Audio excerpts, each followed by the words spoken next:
Welcome everyone. जैसे कि आप लोग जानते हैं कि 27 दिसंबर को बीपीएससी का एग्ज़ाम है, तो हम लोग राउंड द ईयर जितनी भी बिहार से रिलेटेड इंपॉर्टेंट इवेंट्स हैं उनको डिस्कस करेंगे। इस डिस्कशन को आप प्लीज़ ध्यान से सुनना, क्योंकि इसकी एक्सप्लेनेशन भी इक्वली इंपॉर्टेंट है। इसमें कुछ भी ऐसा डिस्कस नहीं किया गया जो आपके एग्ज़ाम के लिए इररेलेवेंट हो।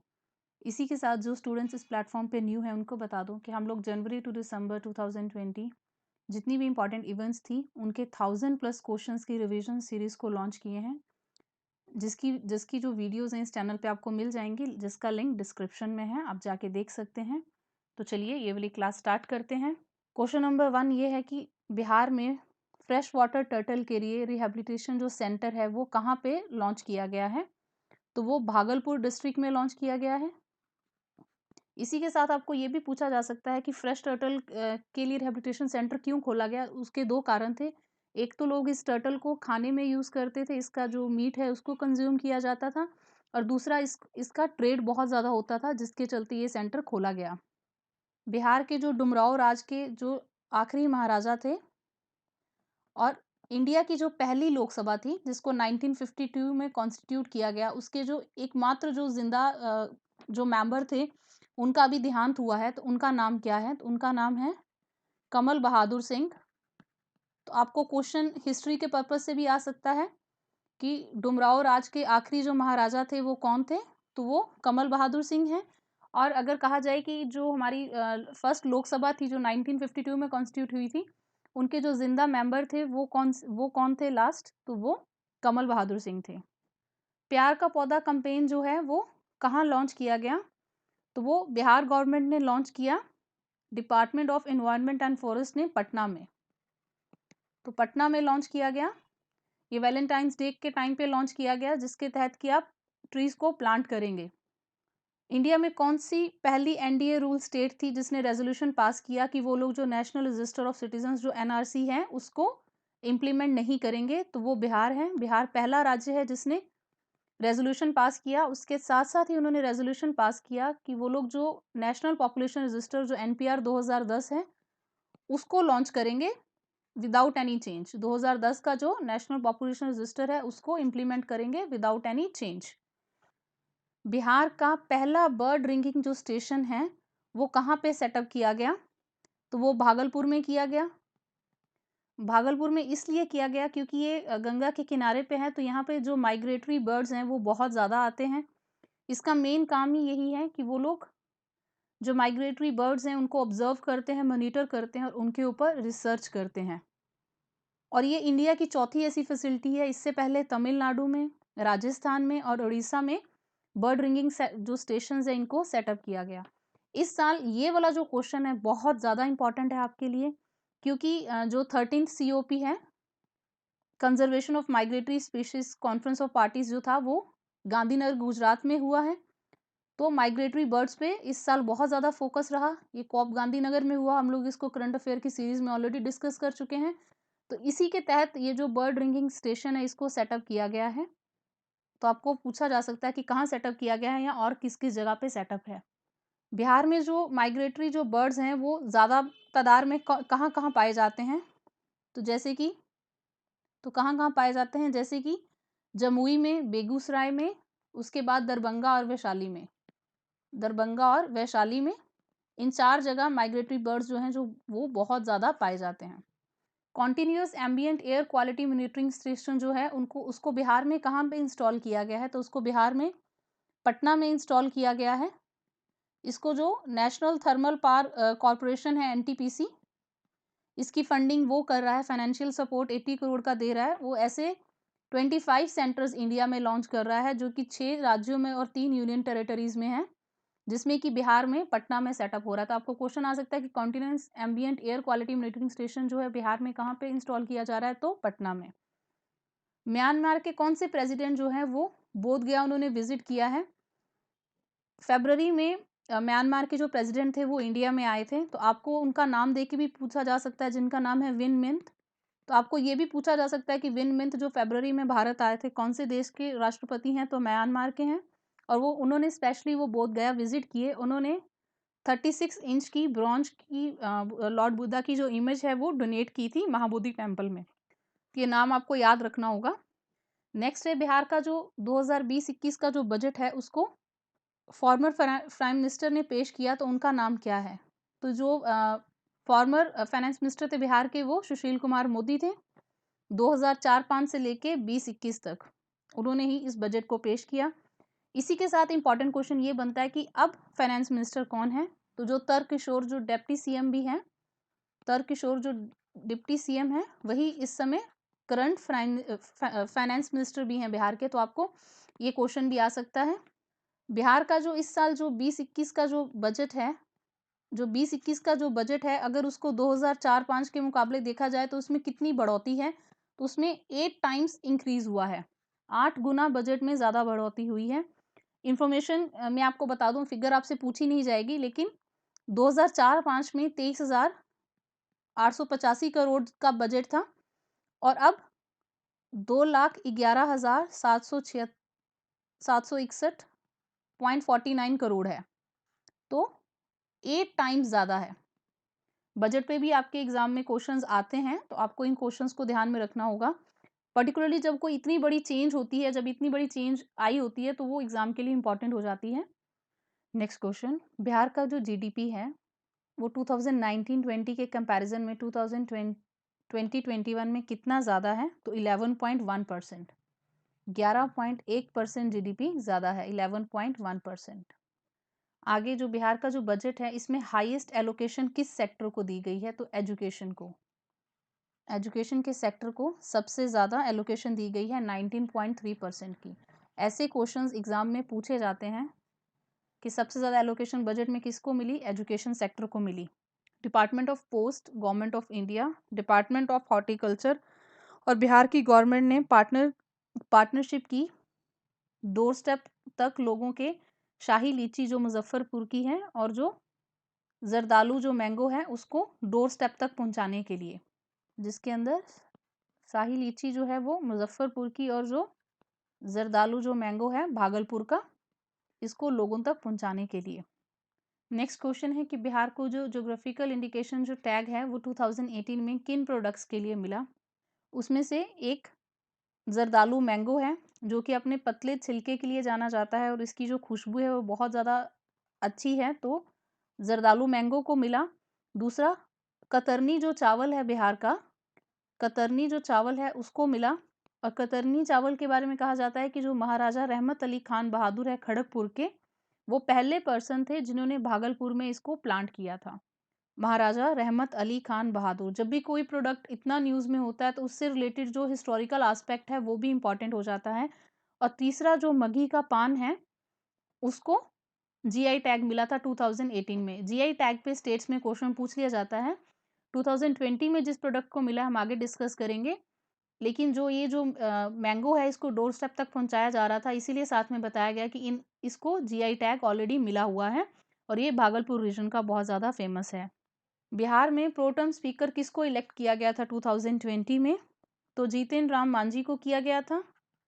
जीतन राम मांझी को प्रोटम स्पीकर इलेक्ट किया गया था।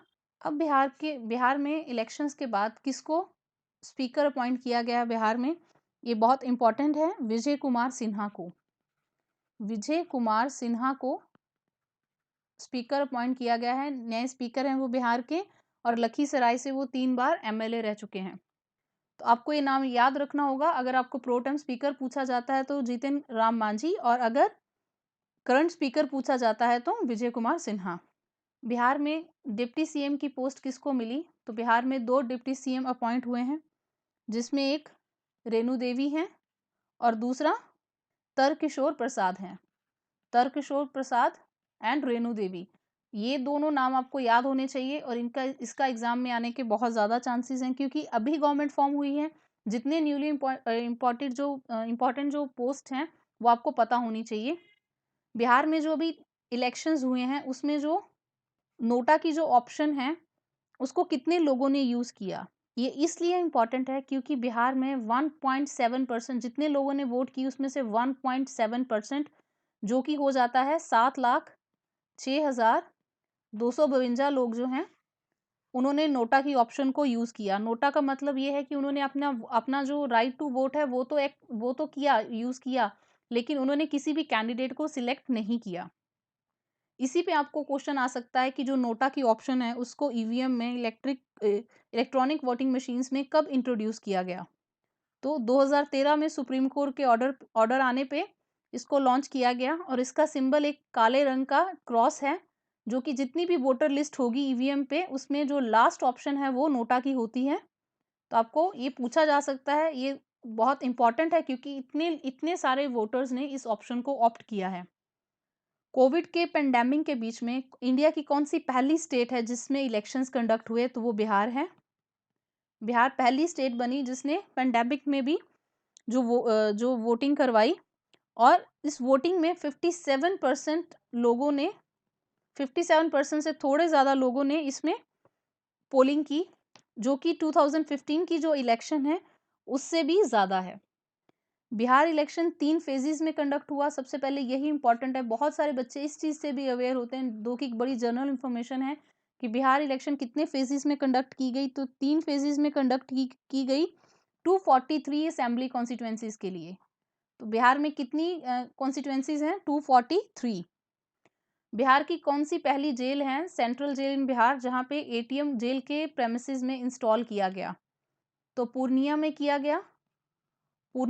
गया और ये बिहार में पहला ऐसा है कि जेल के अंदर एटीएम है और ये कोरोना के चलते ही लगाया गया ताकि जितने भी जेल के इनमेट्स हैं उनके रिलेटिव्स बाहर नहीं आए बहुत सारे उनसे मिलने, इसीलिए जेल में एटीएम प्रोवाइड किया गया। हाल ही में जो बिहार के एजुकेशन मिनिस्टर अपॉइंट हुए थे उनको रेजिग्नेशन देना पड़ा करप्शन के चार्जेस में, तो वो कौन थे? उनका नाम है मेवालाल चौधरी। मेवालाल चौधरी जो थे उनको अपॉइंट किया गया था एज एजुकेशन मिनिस्टर, लेकिन उन्होंने रेजिग्नेशन दे दिया। तो आपको ये क्वेश्चन भी आ सकता है कि अभी जो एजुकेशन का जो पोर्टफोलियो वो किसको मिला है? तो अब वो जो बिहार के बिल्डिंग एंड कंस्ट्रक्शन मिनिस्टर हैं अशोक चौधरी, उनको मिला है। उनको एडिशनल चार्ज मिला है मेवालाल चौधरी के रेजिग्नेशन के बाद। रिसेंटली प्रधानमंत्री नरेंद्र मोदी ने कौन सा रेल प्रोजेक्ट बिहार में लॉन्च किया जो कि 2003-4 से पेंडिंग था? ये बिहार का मोस्ट नीडेड जो रेल प्रोजेक्ट था, ये था जिसकी बहुत ज़्यादा ज़रूरत थी स्टेट को और 2003-4 में इसको सैंक्शन किया गया था, लेकिन अभी तक इनॉग्रेट नहीं किया गया था। तो वो है कोसी रेल महासेतु और ये आपको एग्जाम में इसके ऊपर क्वेश्चन ज़रूर आएगा क्योंकि ये बहुत इंपॉर्टेंट है। कोसी रेल महासेतु ये 1.9 किलोमीटर लॉन्ग है, लेकिन ये जर्नी इतनी ज़्यादा कम कर देता है कि 300 किलोमीटर की जर्नी जो समस्तीपुर और जयनगर के बीच में थी, उसको सिर्फ 22 किलोमीटर्स कर देगा। 300 किलोमीटर से घटा के 22 किलोमीटर की का डिस्टेंस रह जाता है दोनों प्लेसेस के बीच में, जो कि इंडो नेपाल बॉर्डर पे लोकेटेड है। उसी क्वेश्चन के साथ रिलेटेड नेक्स्ट क्वेश्चन है कि जो मीटर गॉज है वो निर्मली और सरायगढ़ के बीच में कब बिल्ड किया गया? तो वो बिल्ड किया गया 1887 में।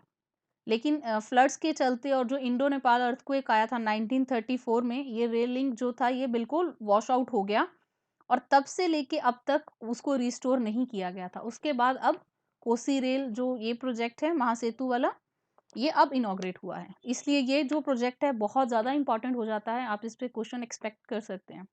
प्राइम मिनिस्टर ने सीवरेज ट्रीटमेंट प्लांट्स जो है वो लॉन्च किए बिहार में, कौन सी जगह पे? बेयूर में और करम लीचक में, जो कि पटना म्युनिसिपैलिटी के अंदर आते हैं। तो आपको इन दोनों जगह का नाम देके भी पूछा जा सकता है कि दोनों ट्रीटमेंट प्लांट्स कहाँ हैं, तो ये पटना म्युनिसिपैलिटी के अंदर आते हैं, पटना म्युनिसिपल कॉर्पोरेशन के अंदर आते हैं। प्राइम मिनिस्टर ने बहुत सारे जो बिहार में प्रोजेक्ट लॉन्च किए हैं, ये आगे वाले क्वेश्चंस हम उसी पे डिस्कस करेंगे क्योंकि इसके ऊपर क्वेश्चन आने के चांसेस काफ़ी ज़्यादा हैं। जैसे कि नेक्स्ट क्वेश्चन है कि बिहार में यूनियन कैबिनेट ने कहाँ पे नया एम्स जो है वो अप्रूव किया है? All India institute of medical sciences, तो वो दरभंगा में है। दरभंगा में एम्स बनेगा। कौन सी स्कीम के अंदर? प्रधानमंत्री स्वास्थ्य सुरक्षा योजना के अंदर।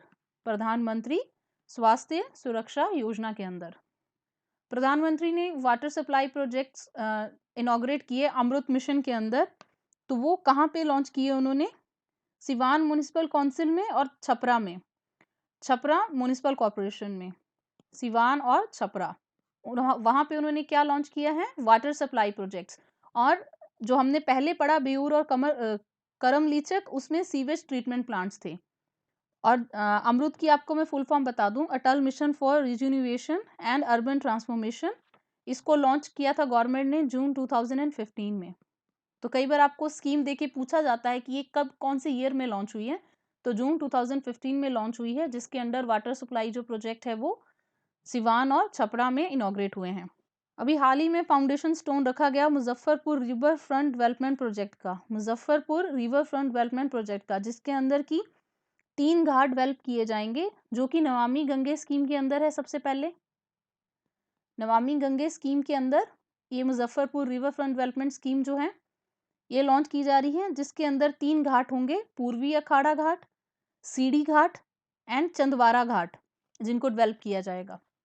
जो मोस्ट पॉपुलर स्कीम है Mahatma Gandhi national rural development act जो है, वो जो स्कीम है उसके पीछे जो ब्रेन था, जिस पर्सन ने उसको इन्वेंट किया था या जो उसको लॉन्च करने में मददगार हुए, अभी हाल ही में उनका देहांत हुआ। उनका नाम है रघुवंश प्रसाद सिंह। रघुवंश प्रसाद सिंह। तो आपको पूछा जा सकता है कि अभी रिसेंटली कौन सी पर्सनैलिटी का डेथ हुई जो मनरेगा स्कीम के साथ रिलेटेड थे बिहार से, तो रघुवंश प्रसाद सिंह थे, और ये union minister for rural development थे प्राइम मिनिस्टर मनमोहन सिंह के कैबिनेट में, union minister for rural development. तो आपको इस पे भी क्वेश्चन आ सकता है। पटना का जो गांधी मैदान है उसका पहले नाम क्या था? तो ये बहुत ज्यादा न्यूज में था, ये न्यूज़पेपर्स में काफी देर हेडलाइन रही। जो बंकीपुर, इसको बंकीपुर मैदान भी कहते थे या पटना लॉन कहा जाता था। इसका हिस्टोरिकल सिग्निफिकेंस बहुत ज़्यादा, इसमें बहुत सारी इंपॉर्टेंट इवेंट्स हुई हैं, जिसमें कि आपको पूछा जा सकता है कि जो रॉयल दरबार था 1921 का जो रॉयल दरबार था, जिसमें prince of Wales Edward eighth, जो एडवर्ड एट्थ थे, उन्होंने रॉयल दरबार जो था यहाँ पे लगाया था ड्यूरिंग हिज पटना विजिट। तो गांधी मैदान का पहला नाम क्या था? बंकीपुर मैदान। इससे रिलेटेड आपको ये क्वेश्चन भी पूछा जा सकता है। इसमें बहुत सारी पर्सनालिटीज ने विजिट किया है, जिसमें महात्मा गांधी थे, सुभाष चंद्र बोस थे, जिन्ना थे। तो आपको ये क्वेश्चन आ सकता है। बिहार के कौन से सुप्रिटेंडेंट ऑफ पुलिस थे जिनको क्वारंटाइन के नाम पे डिटेन किया गया था मुंबई में, जो कि सुशांत राजपूत के मर्डर केस के सिलसिले में मुंबई गए थे? तो विनय तिवारी उनका नाम था, क्योंकि ये सबसे ज़्यादा हाई प्रोफाइल केस रहा पूरे ईयर का, और इससे रिलेटेड जो डेवलपमेंट है उसमें आपको ये नाम पूछा जा सकता है। बिहार के जो चीफ मिनिस्टर है उनको बहुत ज़्यादा क्रिटिसिज्म फेस करना पड़ा, क्योंकि जो न्यूली बिल्ट 70 घाट जो ब्रिज था वो क्लैप्स हुआ। वो जो ब्रिज था वो किस किस जगह को कनेक्ट करता था? तो वो गोपालगंज को ईस्ट चंपारण के साथ कनेक्ट करता था, गोपालगंज को ईस्ट चंपारण के साथ कनेक्ट करता था, और ये गंडक रिवर पे था। अगर आपको पूछा जाए किस उस पे था, तो गंडक रिवर पे था। जो स्टेट पीसीएस होते हैं उनमें ऐसे क्वेश्चंस पूछे जाते हैं। आप ये मत सोचना कि यूजलेस क्वेश्चंस है, आपको ऐसे क्वेश्चंस पूछे जाते हैं, क्योंकि बहुत ज़्यादा लाइमलाइट में जो चीज़ रहती है वही क्वेश्चंस में पूछी जाती है। तो वो जो 70 घाट ब्रिज है वो गोपालगंज को ईस्ट चंपारण के साथ कनेक्ट करता था और गंडक रिवर पे था। जो लाल बेके रिवर है वो बिहार में कहाँ पे है? तो ईस्ट चंपारण डिस्ट्रिक्ट में है, बिहार के ईस्ट चंपारण डिस्ट्रिक्ट में है। और इससे रिलेटेड 2 इंपॉर्टेंट पॉइंट्स जो आपको याद रखने हैं, क्योंकि आपको लाल बेके रिवर इसीलिए पूछी जाएगी क्योंकि नेपाल, आपके इसलिए पूछी जाएगी क्योंकि जो एसएसबी हैं वो लोग वहाँ पे थोड़ा सा फोर्टिफिकेशन कर रहे थे, जिसको कि नेपाल ने रोका, क्योंकि नेपाल क्लेम कर रहा है कि ये एरिया उसके टेरिटोरियल ज्यूरिडिक्शन में आता है। इसलिए आपको इसकी लोकेशन जो है पता होनी चाहिए, क्योंकि ये न्यूज़ में रहा, इसलिए आपको पूछा जा सकता है। और बिहार के लिए इस साल जो सबसे इम्पॉर्टेंट न्यूज़ है वो ये है कि इस साल नेपाल के नेशनल असेंबली ने एक मैप पास किया, जिसमें उन्होंने कुछ इंडियन टेरिटरीज को अपने एरिया में दिखाया। तो वो कौन सी टेरिटरीज थी, हम इस मैप की हेल्प से देखेंगे, जिसमें कि लिपू लेक जो है, काला पानी का जो एरिया है, और जो लिम्पियाधुरा है, इसको नेपाल ने अपने अंडर दिखाया इन टेरिटरीज को, जबकि ऐसा नहीं है। तो आपको ये पूछा जा सकता है, क्योंकि ये बहुत ज़्यादा न्यूज़ में रहा, इंटरनेशनल इशू है स्टेट का। तो आपको पूछा जा सकता है कि कौन सी 3 जगह को नेपाल ने अपने अंडर दिखाया? तो काला पानी, लिपू लेक और लिम्पिधुरा। ऐसा न्यूज़ में था कि जो नेपाल है वो एक हेलीपैड बनाने जा रहा है नरसही विलेज में। तो जो नरसही विलेज है वो कहाँ पे लोकेटेड है? तो वो वेस्ट चंपारण डिस्ट्रिक्ट में है, वेस्ट चंपारण डिस्ट्रिक्ट में है नरसही विलेज। आपको ये क्वेश्चन सीधा आ सकता है कि जो हेलीपैड है नेपाल कहाँ बिल्ड करने जा रहा था, तो वेस्ट चंपारण डिस्ट्रिक्ट में। और ये जो वाल्मीकि टाइगर रिजर्व है उसके बिल्कुल पास है, और इसकी जो डिस्ट्रिक्ट हेडक्वार्टर है वो बेतिया है। अभी जो कुछ क्वेश्चंस हैं, हम नेपाल के साथ जो इशू हुआ उसी से रिलेटेड इंपॉर्टेंट क्वेश्चंस ले रहे हैं, क्योंकि आपको कुछ भी पूछा जा सकता है जो इंपॉर्टेंट है। जैसे कि जो गंडक रिवर है, इसको नेपाल में सप्तगंडकी और नारायणी भी कहा जाता है। तो ये ओरिजिनेट करती है नुबाइन हिमाल ग्लेशियर में, जो कि कहाँ पे है, नेपाल में। ये नेपाल में ही ओरिजिनेट होती है गंडक रिवर, और ये एंटर करती है बिहार में वाल्मीकि टाइगर रिजर्व के पास, और यहाँ से 300 किलोमीटर्स का डिस्टेंस ट्रेवल करके पटना में गंगा से मीट करती है ये रिवर। नेपाल की जो आर्म पुलिस फोर्स है वो एक टेम्पररी कैंप सेटअप करने जा रही थी पंटोका विलेज में, जो कि इंडियन टेरिटरी में है। कहाँ पे, तो रक्सौल में, जो रक्सौल टाउन है उसमें, जो कि ईस्ट चंपारण डिस्ट्रिक्ट में पड़ता है। ईस्ट चंपारण डिस्ट्रिक्ट में रक्सौल टाउन में। और इसी के साथ रिलेटेड दो इंपॉर्टेंट चीजें हैं कि जो इसी में नेपाल ने एक अनक्लेम्ड कोविड-19 पेशेंट की बॉडी को भी दफनाया था, और जो भारत नेपाल मैत्री पुल है वो भी रक्सौल में है, और जो नो मैन लैंड है नेपाल और इंडिया के बीच में वो भी रक्सौल ईस्ट चंपारण डिस्ट्रिक्ट में है। इस साल इस तरह के क्वेश्चन आपको जरूर मिलेंगे, क्योंकि ये इशू रहा है, तो इसलिए आप ये मत सोचें कि यूजलेस हैं, ये आपके लिए बहुत इंपॉर्टेंट है।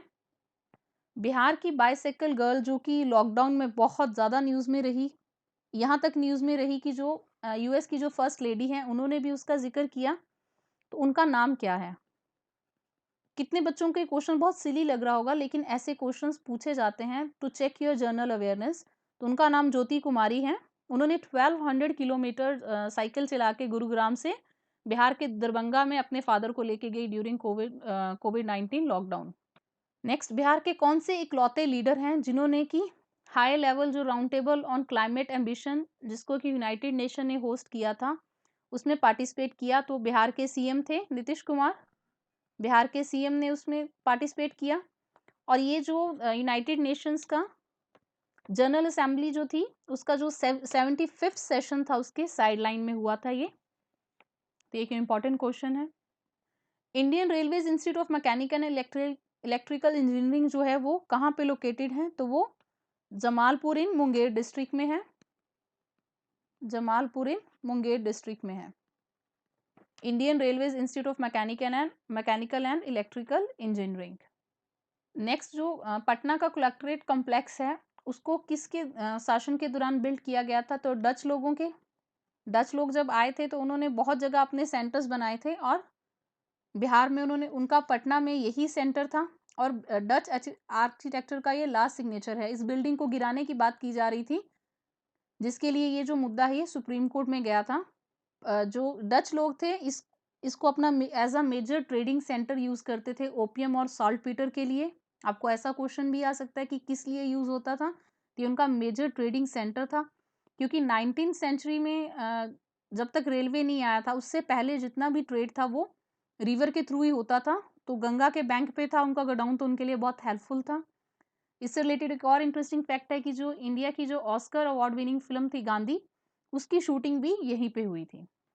और उसमें जिसको ऑस्कर मिला भानु आथिया, उनकी अभी इसी साल डेथ हुई है। उनको वो कॉस्ट्यूम डिजाइनर थी।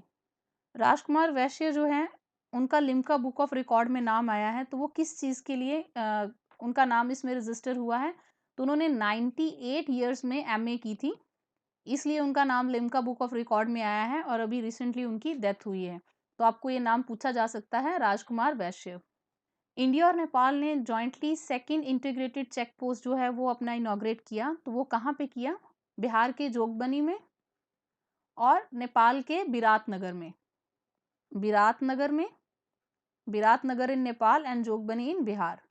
2020 में जिन स्टेट्स को अप्रूव किया गया one nation one ration card plan के अंदर, उनमें कौन कौन सी स्टेट्स आती हैं, तो उसमें उत्तर प्रदेश आता है, बिहार है, पंजाब है, Himachal and Dadar and Nagar Haveli and Daman and Diu है।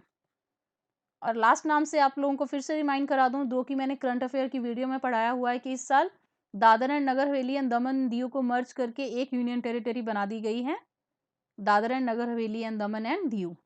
प्राइम मिनिस्टर ने बिहार को बहुत सारी बिहार में बहुत सारी स्कीम्स लॉन्च की थी। प्रधानमंत्री जो मत्स्य संपदा योजना है उसके अंडर, जिसको हम लोग इसमें डिस्कस करेंगे। जैसे कि जो फिश ब्रूड बैंक है वो बिहार में कहाँ पे सेटअप की गई है, तो सीतामढ़ी में की गई है। तो आपको ये क्वेश्चन पूछे जा सकते हैं क्योंकि करंटली ये सारी जगह पे लॉन्च हुई है। तो फिश ब्रूड बैंक जो है वो सीतामढ़ी में। Next, aquatic disease referral laboratory जो है वो कहाँ पे सेटअप की गई है, किशनगंज में। किशनगंज में एक्वेटिक डिजीज रेफरल लेबोरेटरी जो है वो सेटअप की गई है किशनगंज में। और जो फिश फीड मिल है वो इस्टेब्लिश किया जाएगा माधेपुरा में, माधेपुरा में किया जाएगा। और उसी के साथ 2 यूनिट फिश ऑन व्हील के पटना में इस्टेब्लिश किए जाएंगे अंडर ऑपरेशन ब्लू रेवोल्यूशन। तो अगर बहुत सारे एग्जाम्स में पूछा जाता है कि जो ब्लू रेवोल्यूशन है वो किसके साथ रिलेटेड है, तो वो फिशिंग के साथ रिलेटेड है, पिसीकल्चर के साथ रिलेटेड है। Next, comprehensive fish production technology जो सेंटर है वो बिहार में कहाँ इस्टेब्लिश किया गया है, तो वो doctor Rajendra Prasad central agriculture university है पूसा बिहार में, वहाँ पे इस्टेब्लिश किया गया है। Doctor Rajendra Prasad central agriculture university Pusa Bihar में comprehensive fish production technology centre जो है उसको शुरू किया गया है। नेक्स्ट, एक कॉम्प्रिहेंसिव ब्रीड इंप्रूवमेंट और मार्केट प्लेस की इंफॉर्मेशन का जो पोर्टल जो फार्मर्स डायरेक्टली यूज कर सकते हैं लॉन्च किया गया, उसका नाम क्या है, तो उसका नाम ई गोपाला है। ये ऐप इसलिए इम्पॉर्टेंट है क्योंकि ये इंडिया में इससे पहले कोई भी ऐसा डिजिटल प्लेटफॉर्म नहीं था जिससे जो फार्मर लाइफ स्टॉक का बिजनेस करते हैं वो किसी भी डिजीज के बारे में नहीं जान सकते थे, क्वालिटी ब्रीडिंग सर्विसेज नहीं ले पाते थे। इसलिए इंडिया में पहली ऐसी ऐप लॉन्च की गई है जिसका नाम है e Gopala app. Next, semen station under Rashtriya Gokul mission जो है वो कहाँ पे इनॉग्रेट किया गया है, तो पूर्णिया में किया गया है बिहार में। Semen station under Rashtriya Gokul mission कहाँ पे इनॉग्रेट किया गया है, पूर्णिया डिस्ट्रिक्ट में। प्राइम मिनिस्टर ने sex sorted semen in artificial insemination under Rashtriya Gokul mission by Barauni milk union जो है वो कहाँ पे लॉन्च किया, तो बेगूसराय में किया, बेगूसराय डिस्ट्रिक्ट में किया। जो सेक्स सॉर्टेड जो सीमन है उससे ये होगा कि जितने भी काव्स प्रोड्यूस होंगे वो मैक्सिमम जो है 90% एक्यूरेसी के साथ वो सारी फीमेल्स होंगी, जिससे कि स्टेट में जो मिल्क प्रोडक्शन है वो डबल हो जाएगी। तो इसका पर्पस है स्टेट में मिल्क प्रोडक्शन को डबल करना। अब आया वो इंपॉर्टेंट क्वेश्चन जो आपको एग्जाम में आने के बहुत ज्यादा चांसेस हैं। प्रधानमंत्री मत्स्य संपदा योजना किस दिन लॉन्च हुई, 10 सितंबर को। ऐसा क्वेश्चन भी पूछा जाता है। ये इसलिए भी इंपॉर्टेंट है कि उस स्कीम में 1930 करोड़ जो इन्वेस्टमेंट है वो केवल बिहार के लिए की जाएगी, जिसमें सेंट्रल का शेयर होगा 535 करोड़। तो इस स्कीम के थ्रू बिहार को इतना ज़्यादा पैसा मिला है, इसलिए ये बहुत ज़्यादा इंपॉर्टेंट है। तो ये इन्वेस्टमेंट कहाँ पे हुई इतनी, बिहार में। मत्स्य योजना कब लॉन्च हुई, 10 सितंबर को। उसके अंदर इन्वेस्टमेंट कितनी की हुई बिहार में, 1390 की, जिसमें सेंट्रल का शेयर है 535 करोड़ का। नेक्स्ट, ओवरऑल डेल्टा रैंकिंग जिसको कि नीति आयोग लॉन्च करता है, उसके अंडर जो 4th रैंक है एस्पिरेशनल डिस्ट्रिक्ट्स में वो बिहार की किस डिस्ट्रिक्ट को मिला, तो बिहार के नवादा को मिला। इसमें जो फर्स्ट प्लेस है वो छत्तीसगढ़ के बीजापुर डिस्ट्रिक्ट को मिला है। और ये जो लिस्ट है वो ये फरवरी जून 2020 के लिए लॉन्च की गई थी। बेसिक इंफ्रास्ट्रक्चर कैटेगरी में एस्पिरेशनल डिस्ट्रिक्ट रैंकिंग जो नीति आयोग देता है उसमें किसने टॉप किया है, तो उसमें खगड़िया ने, उसके बाद अररिया ने और उसके बाद पूर्णिया ने। खगड़िया डिस्ट्रिक्ट, अररिया डिस्ट्रिक्ट, फिर पूर्णिया डिस्ट्रिक्ट। ये सारे क्वेश्चन इसलिए पूछे जा रहे हैं क्योंकि इन सब में बिहार को अवार्ड मिला है, तो आपको बिहार से रिलेटेड क्वेश्चन आ सकता है। Agriculture and water resource category में टॉप किसने किया है, तो नवादा ने किया है। तो इस लिस्ट में 2 बार नवादा का नाम आ चुका है। पहले 4th रैंक थी एस्पिरेशनल डिस्ट्रिक्ट में, और अगर एग्रीकल्चर वाटर रिसोर्स कैटेगरी में देखा जाए तो उसमें भी नवादा ने टॉप किया है। नेक्स्ट, नेक्स्ट इंडिया का पहला कौन सा ब्रिज है जिसकी रेनोवेशन मॉडर्न टेक्नोलॉजी की हेल्प से की गई है, तो महात्मा गांधी सेतु। महात्मा गांधी सेतु की रेनोवेशन की गई है, जो कंक्रीट का सुपर स्ट्रक्चर था उसको न्यू स्टील डेक सुपरस्ट्रक्चर में बदल दिया गया है। ये 5.5 किलोमीटर लॉन्ग है, 4 लेन ब्रिज है NH-19 पे, NH-19 पे, जो कि है बिटवीन पटना एंड हाजीपुर। मेरा मोबाइल मेरा विद्यालय जो ऐप है रिमोट लर्निंग के लिए कहाँ पे लॉन्च हुई? मेरा मोबाइल मेरा विद्यालय, इसको गवर्नमेंट ऑफ बिहार ने लॉन्च किया क्लास 6 से लेके 12th क्लास के बच्चों के लिए, जिसमें कि जो गवर्नमेंट रन स्कूल्स हैं उनके बच्चों के उन बच्चों के लर्निंग के लिए था। इसको डेवलप किया था United nation children fund UNICEF ने बिहार गवर्नमेंट ने एंड इकोवेशन जो कि एक सोशल लर्निंग प्लेटफॉर्म है, इन तीनों ने मिलकर क्लब करके इस ऐप को लॉन्च किया। नेक्स्ट, रिमोट लर्निंग के लिए बिहार गवर्नमेंट ने, ये तो कोलैबोरेशन के साथ था जो हमने पहला देखा, जो बिहार गवर्नमेंट ने लॉन्च किया हो ऐसे, वो है विद्या वाहिनी ऐप। विद्या वाहिनी ऐप जो है वो भी रिमोट लर्निंग के लिए लॉन्च की गई। तो ये कोविड में जो कुछ ऑप्शंस ली गई ताकि बच्चे घर बैठ के पढ़ पाएं, तो आपको स्टेट के इन प्रोजेक्ट्स को याद रखना होगा, आपको एग्जाम में पूछा जा सकता है। जो हमारे यूनियन आईटी मिनिस्टर हैं उन्होंने फाउंडेशन स्टोन रखा of national institute of electronics and information technology. तो ये कहाँ पे सेटअप किया जा रहा है? मुजफ्फरपुर में, बिहार के मुजफ्फरपुर में national institute of electronics and information technology, और इसको डेवलप करेगी union ministry of electronics and information technology. जो प्रधानमंत्री मुद्रा योजना है उसके तहत उसमें विमेंस ने जो लोन का बेनिफिट लिया उसमें 4th रैंक में इंडिया में कौन है? तो बिहार की विमेंस है। इसमें टॉप किया है तमिलनाडु ने, उसके बाद इसमें वेस्ट बंगाल का नाम आता है, फिर कर्नाटका आता है और 4th नंबर पे बिहार आता है। जो प्रधानमंत्री मुद्रा जो योजना है ये अप्रैल 8 2015 में लॉन्च हुई थी। जब भी कोई स्कीम ऐसी आती है तो आपको उसकी डेट पूछ ली जाती है, तो अप्रैल 8 2015 में स्कीम को लॉन्च किया गया था 10 लाख तक के लोन देने के लिए non corporate non farm small micro enterprises को। आईआईटी पटना ने एमओयू साइन किया है इंडस्ट्री फोकस अप्लाइज रिसर्च के लिए आर्टिफिशियल इंटेलिजेंस में, नेचुरल लैंग्वेज प्रोसेसिंग में और मशीन लर्निंग में। तो ये किसकी मदद के साथ उन्होंने, किसके साथ ये एमओयू साइन किया है? तो ये उन्होंने फ्लिपकार्ट के साथ किया है। फ्लिपकार्ट के साथ मेमोरेंडम ऑफ अंडरस्टैंडिंग साइन किया उन्होंने artificial intelligence, natural language processing और मशीन लर्निंग के लिए। नेक्स्ट, सियासत में सदस्यता जो बुक है इसको किसने ऑथर किया है? क्योंकि इसको बिहार के सीएम ने लॉन्च किया है।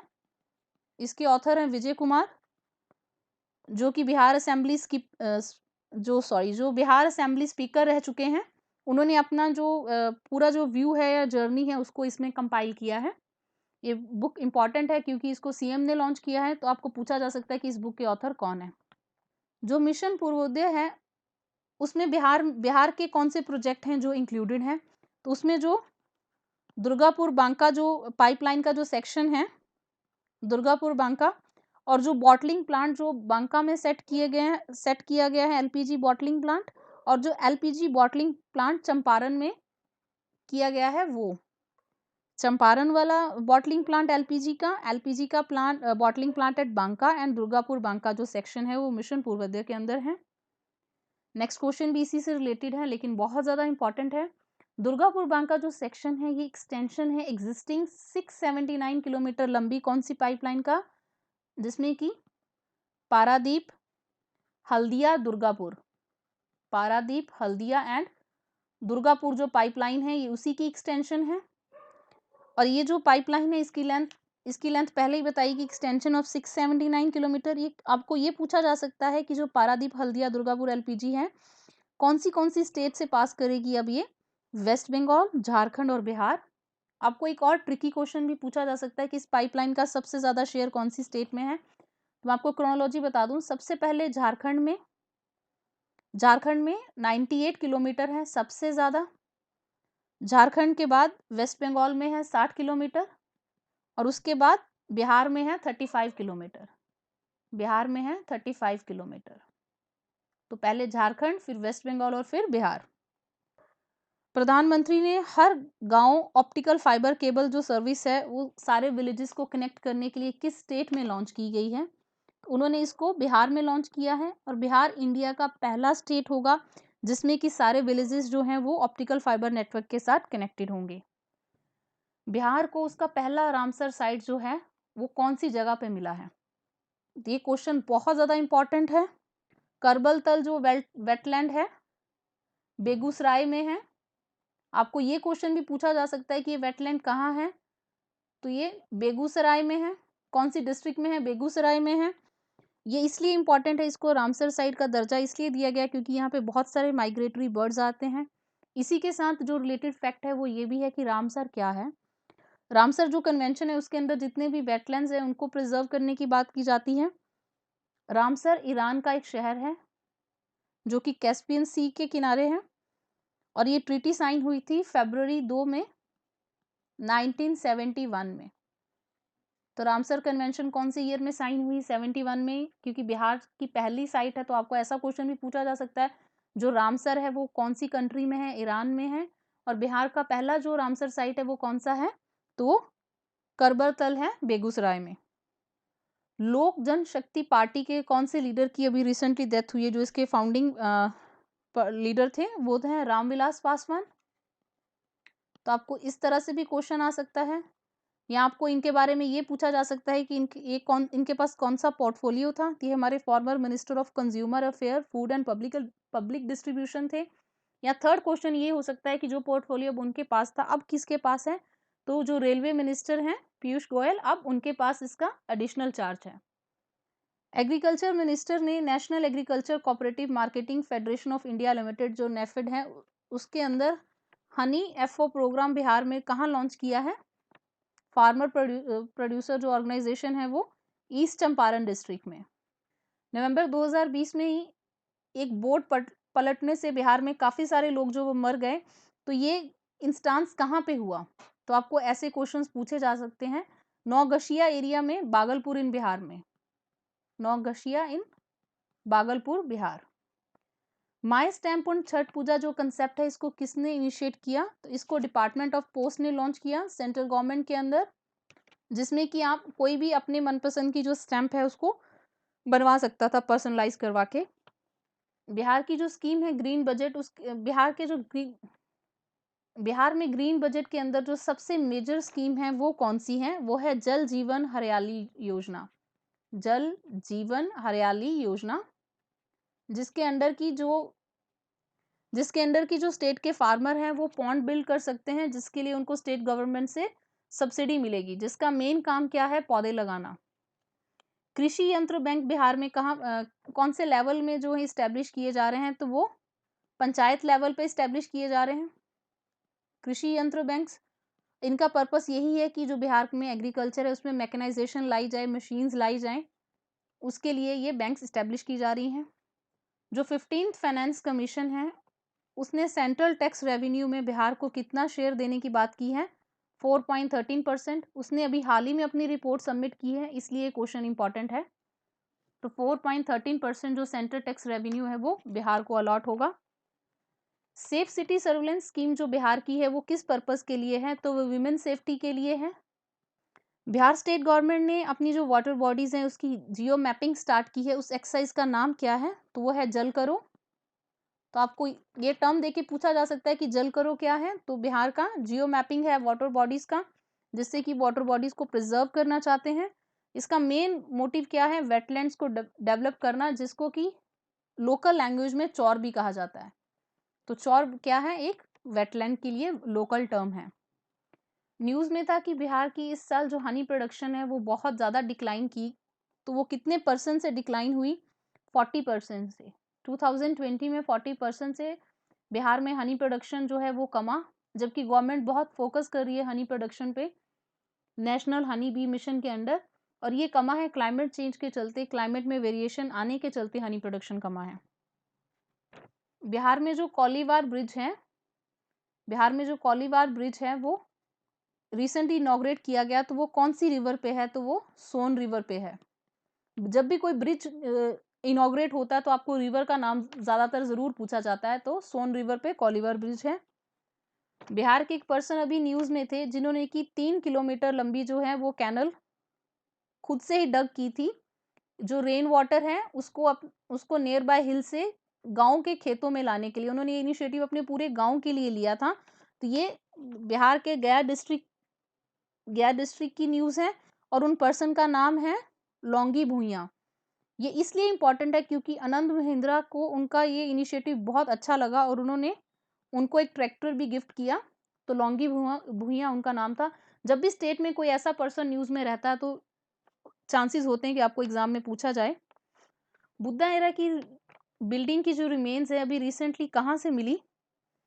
तो बांका डिस्ट्रिक्ट से मिली। इसको अभी कंफर्म नहीं किया गया कि ये बुद्धा एरा की ही बिल्डिंग है नहीं, लेकिन गैस वर्क किया जा रहा है। आर्कियोलॉजिकल सर्वे ऑफ इंडिया ने अभी इस पे स्टेटमेंट नहीं दी है। और ये छठ पूजा के दौरान बांका डिस्ट्रिक्ट के लोगों ने इसको पाया और ये चंदन रिवर पे है। तो ये रिमेन्स कहाँ पे हैं? चंदन रिवर में इन बांका डिस्ट्रिक्ट।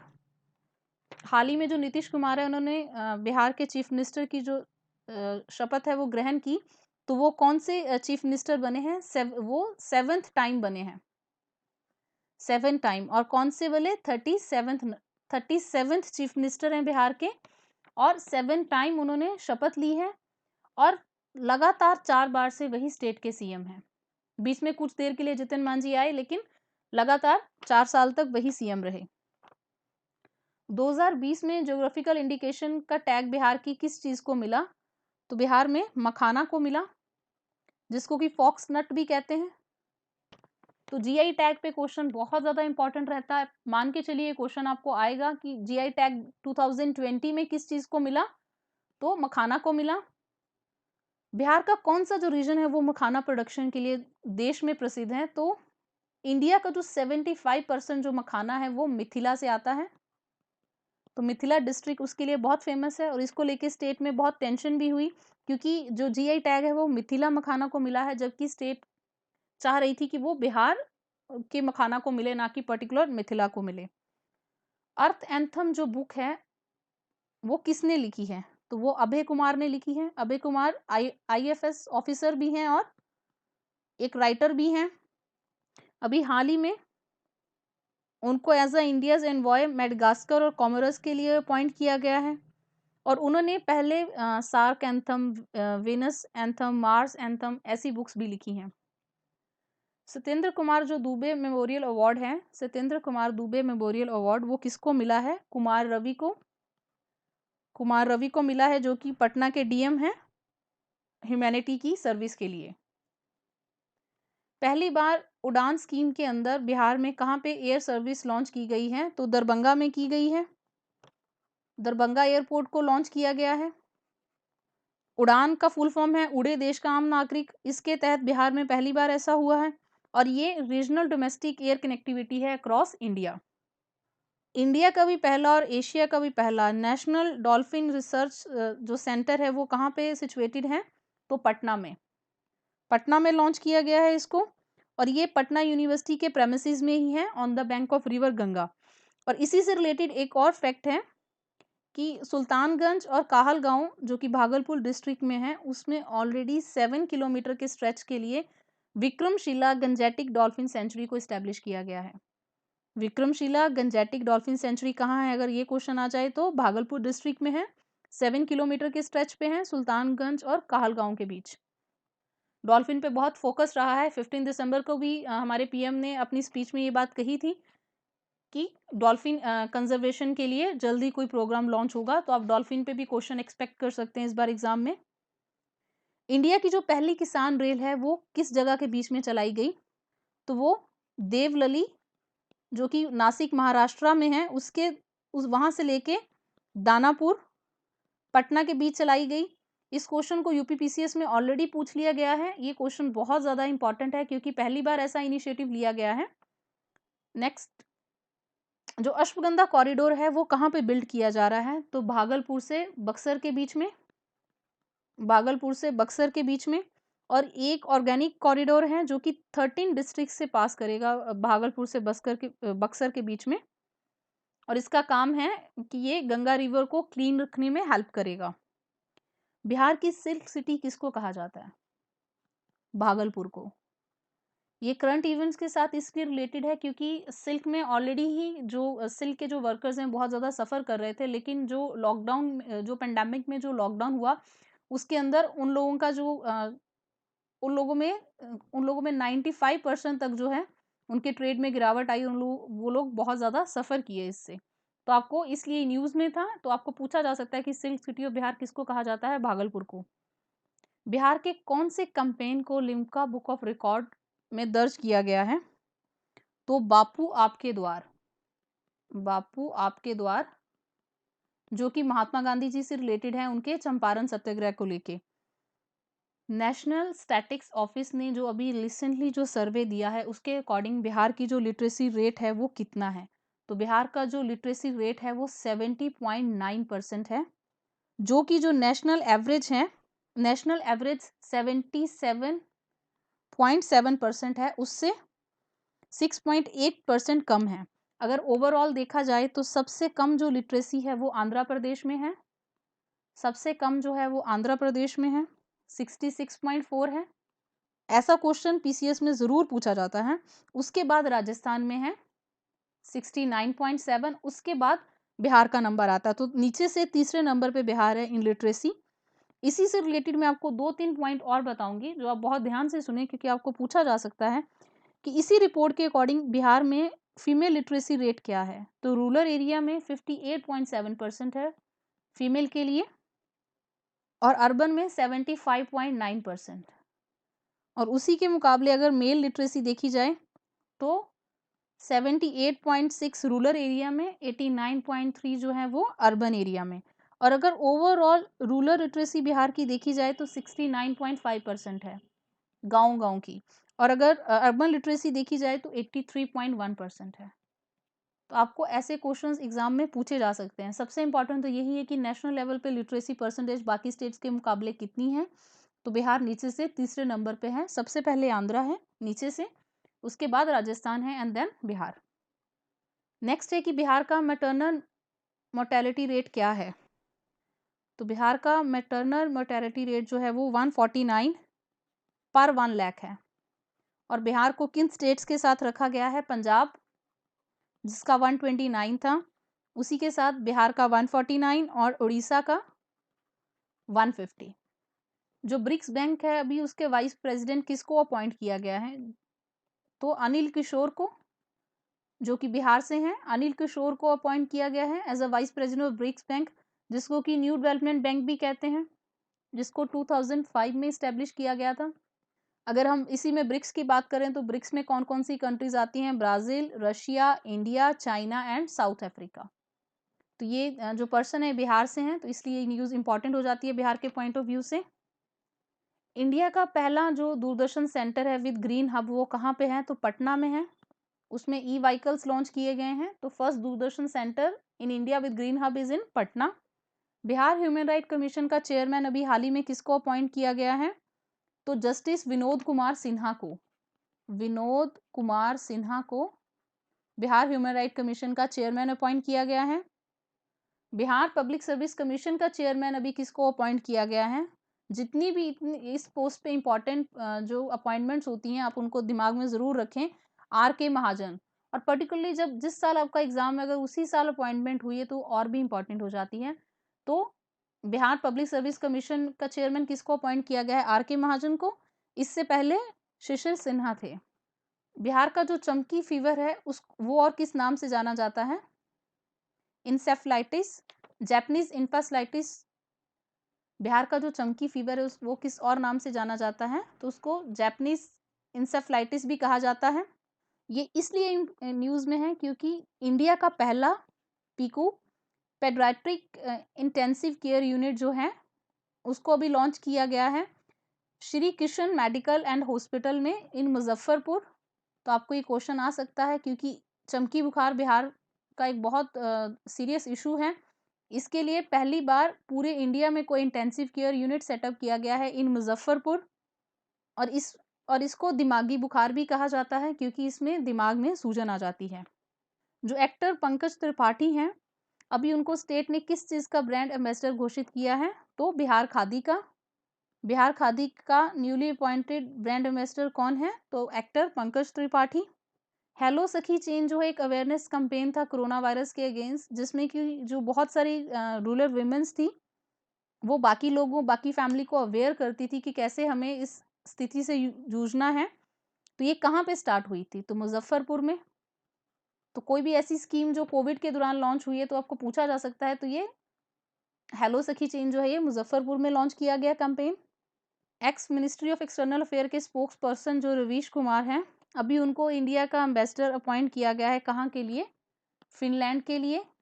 ये भी बिहार के भागलपुर डिस्ट्रिक्ट को बिलोंग करते हैं। तो आपको ऐसा क्वेश्चन आने के चांसेस हैं। ई गवर्नेंस गोल्ड मेडल जो बिहार को किस प्रोजेक्ट के लिए मिला? E governance gold medal Bihar को किस प्रोजेक्ट के लिए मिला? तो प्रोजेक्ट जानकारी के लिए मिला। प्रोजेक्ट जानकारी। Union ministry of personal administrative reform ने ये अवार्ड अनाउंस किया है। जानकारी जो कॉल सेंटर्स हैं वो एक इजी कंप्लेंट सेल्स थी, जिसमें कि जो पुअर से पुअर लोग और जो एकदम रिमोट एरिया में रहते हैं, वो भी अपने फोन की हेल्प से आरटीआई एक्ट के थ्रू कोई भी इंफॉर्मेशन ले सकते थे। तो राइट टू इंफॉर्मेशन के अंडर प्रोजेक्ट जानकारी शुरू किया गया, जिसको कि ई गवर्नेंस गोल्ड मेडल मिला है।